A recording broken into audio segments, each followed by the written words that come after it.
Hi, this is Dennis with Second Chance Tackle. Today I'm back with the 320 GTI with a different problem. I'm going to show you how to diagnose a problem with the reel and how to repair the level wind feature or disable it. I've had questions about both using this reel as an example. So this reel came to me. It's hard to turn. Actually, it came to me in pieces and I was asked to reassemble it. Gear side I did, and it's still hard to turn. So let's go in and make a diagnosis. Even in free spool now, the free spool is very difficult to release. And the question is it the gear side issue, or is it the level wind feature that's causing the drag on this? So we're going to go ahead and pull the side plate. And to make a determination as to what the issue is without just trying to guess, you want to limit your responses down in terms of options. And that's process of elimination is as much part of reel repair as fixing the issue is. And in this case, I know that the gear side plate is working fine, but we'll show you a couple of ways to make a diagnosis.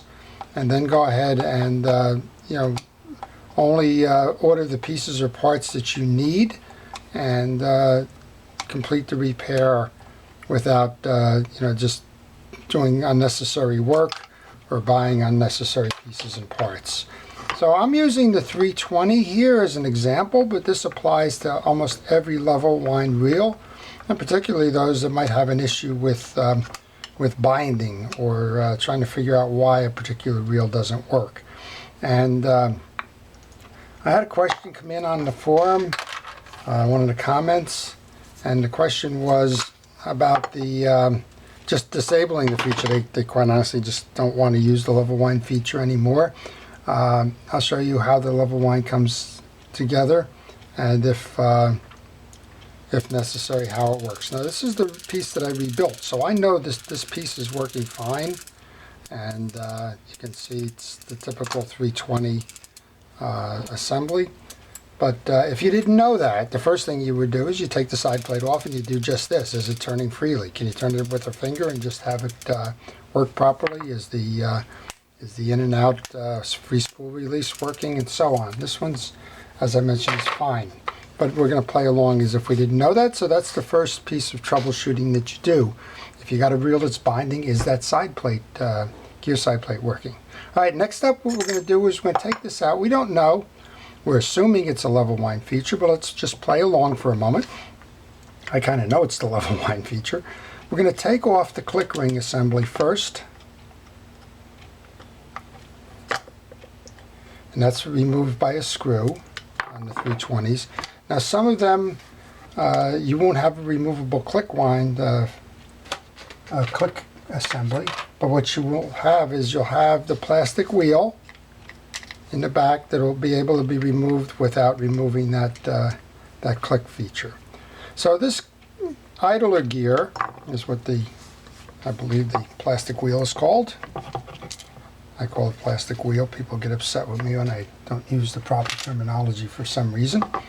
But I'm going to pull that out now. That's a transition gear. That goes between the back of the spool and the level wind feature. If you take that transition gear out, the next thing you want to do, we're trying to eliminate, right? I'm going to put the spool back in. Yeah, I know it's not going to make the level wind feature work. Yeah, you are correct.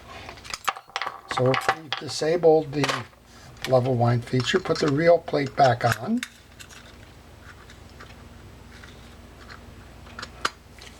I'm not even going to put the pieces in, but does the reel turn freely by eliminating the drive to the level wind? And just button that up, put it in free spool. There you go. That's the way the reel should be going, right? So we know that the problem now is in the level wind drive itself. So 3 pieces to the level wind drive. The first is, I'm going to pull this off again, take the spool out. We know that that's fine. The spool is not warped or anything. There's 3 pieces to the level wind. There's the level wind gear. Guess who knows what the problem is? We have a level wind gear we have the idler gear. Now on the idler gear, it might be binding because the teeth are broken, jammed, or whatever. It's a plastic gear. And a lot of times folks ask me, well, gee, on the plastic gear, why did they use plastic and not metal? And the truth of the matter is, it flexes, and that's a good thing.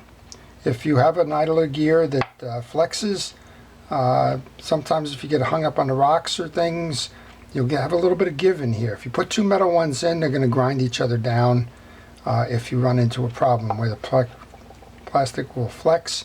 And more importantly, sometimes it'll break a tooth rather than disabling or breaking the whole assembly because the plastic will be weaker.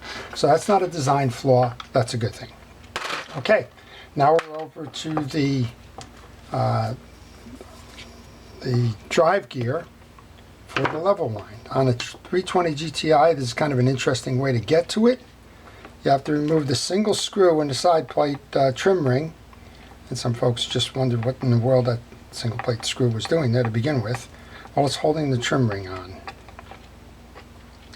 The other ones have through screws. If you look at like a 209 or something, it'll have a through screw. This one has a single one, and it has a tab that kind of goes in a slot on the side. There you go. And now you have access to that gear. So what I've seen so far is the problem is in the gear. We've taken the idler off. We could try to manually turn this, use a screwdriver, and see if it turns. And it's turning relatively okay, but there's still a bind in here.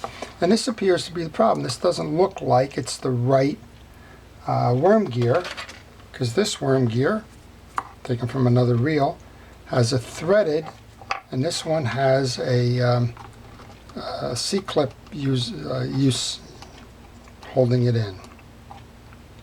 So we're going to go ahead and take the old one out. I'm guessing somebody may have replaced this idler gear. I'm sorry, the worm gear with something that didn't belong there, because it's not the proper one for the reel. I'm just trying to get it out of it. It should probably seat it in the groove. There you go.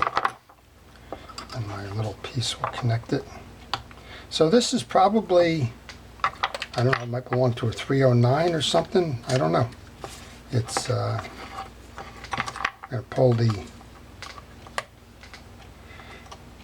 pawl bearing, the pawl cap. Release the pressure on the pawl, which sits in the carrier here. And then we should be able to pull that out, which we just did. While we're at it, we're going to go check that pawl. The pawl is a cylinder with a fork shape on top of it. Hopefully we can see it that way. Let me see if get some white paper here or something that can show it. That's the pawl. It's a forked piece that rides inside the worm gear. All right. Set that in my bucket with the pawl carrier. And so what looks like happened here is it looks like this broke off. It doesn't look, it's possible that there were two variations on this because of that slot there. But regardless, we're going to put the other one in because we know the other one is what we want there.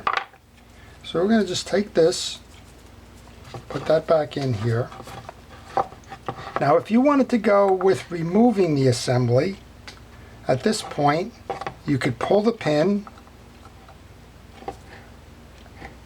You can pull this out and disable it. And then this, of course, this is going to come out because of the way it is, but this would be how you would remove the idler assembly.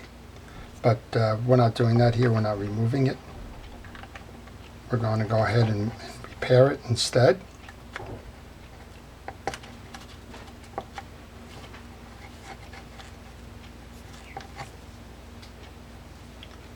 And this piece is going to run back in here. You don't need lubrication on this. This is a plastic ferrule. So we're going to go ahead and just make sure it's seated properly in here. And now we can see that it comes out on that side. Then on this side now we have this plastic flange piece that should sit in those slots there. There you go. And then we have the little nut that goes on there.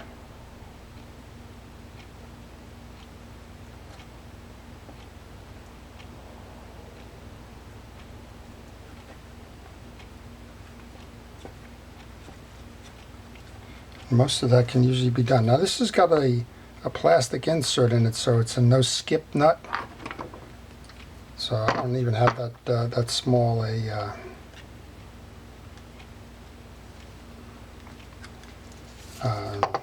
holder at this point.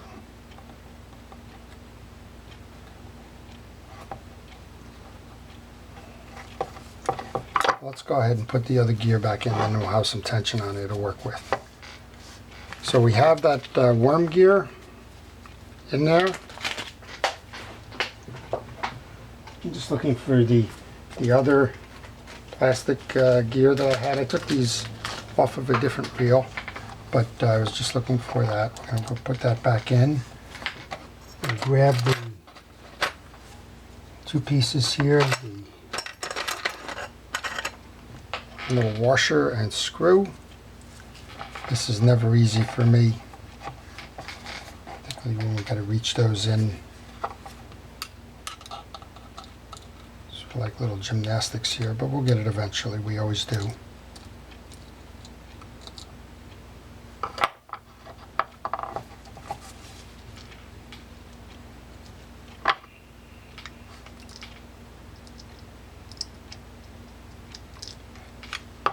So level winds offer a lot of convenience. The problem with them is that there's more moving parts, and more moving parts puts the reel at risk in terms of additional pieces breaking. And a lot of people like the convenience of not having to manually spool the line. I'm going to take my glove off. I just don't have the feeling with that piece. But a lot of them like the convenience of not having to manually thread the line on the spool. But on a reel like this, the 320s, which is kind of big saltwater fishing, I don't like it to begin with. Let's make sure that spins okay.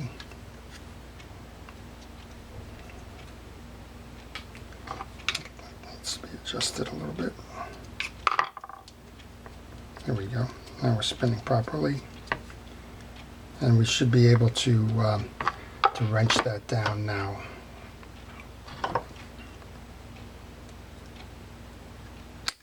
I'm going to pause this here. I have small ratchet wrenches. I'm going to go get the small piece, so I'm just going to pause this for the moment. Okay, we're back. So I did get that little ratchet. I did tighten down the hold fast screw onto the end of the worm. Now we're just going to come back here and put the pawl back in. Again, that's the pawl. And we're going to drop that into the cylinder.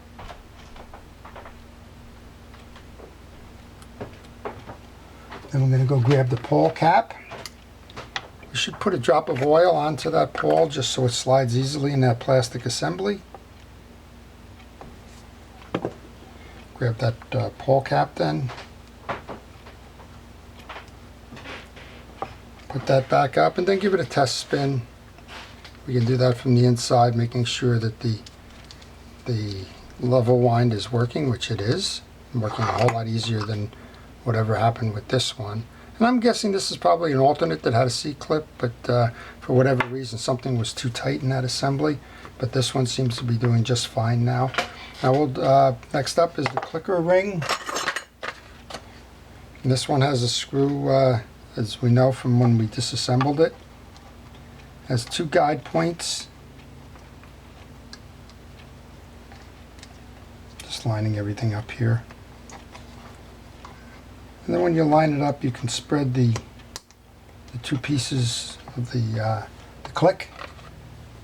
There's another small piece that takes a while for me to get in, but it's the screw for that that click assembly. We use a parts tray here, and that parts tray not only holds all my pieces and parts for reassembly, but what that parts tray also tells me on is if I've missed anything going back in. And funny enough, I'm looking at the parts tray and I'm seeing that we didn't put the trim ring on the other side that we took off to remove that worm gear. So that'll be the last piece of this. Remember, we had the single screw. So what you do is you line up the side plate, and then you have to press in on the tab to make sure that it seats properly. Push that in until you have this completely set on the side.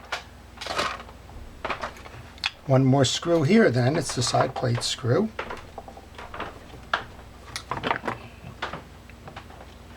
And I took those, the worm gear and the idler gear off of a 320 that was found at a flea market. So there's an extra worm gear in the bucket, but other than that, there's just the C-clip that belonged to that other worm gear, the idler gear and that. So those are all the pieces that belong on the reel. Let's take a crank on this reel now, and that's a whole different reel now. There's nothing going on. You can spin it with your finger. There's no grind or that in there.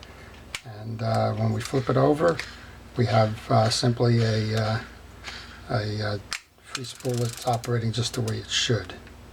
And actually, if we take a little bit of tension off that spool tensioner, that's just going to fly for casting purposes. Okay, that's the way you do it.